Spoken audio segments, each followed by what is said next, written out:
है हो तनी हमरा ला मैगी बना दो। इतना शाम में मैगी खाएम? अब तो कुछ देर में खाने बनाएम हम। हाँ मन करता खाए के। एगो काम करो तनी, जा तनी ढेर सारा मैगी बना दे तनी, आई खा ली हन, इनकर पेट भर जाई, हमरा रात के खाना ना बनावे के पड़ी। ठीक बा, बना दे तनी। ली खाई मैगी। हई हाथ ना मैगी बना देलू। हाँ तो खा ली ना, कहाँ ज्यादा बा। ठीक बा।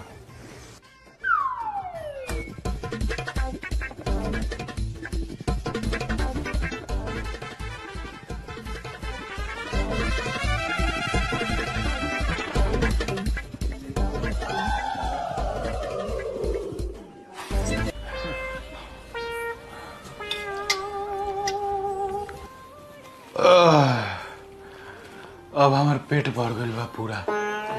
अब रात के नू। हाँ हम समझ गए नहीं कि रउआ रात के खाना ना खाएम। हम ना बनाएम रउआ ला खाना। खाना काहे ना बनेबू? हम कहता नहीं कि रोज तू 6 गो रोटी बनाए लू ना हमरा ला, ता 4 गो बनई हो। पेट हमार तनी भर गइल बा।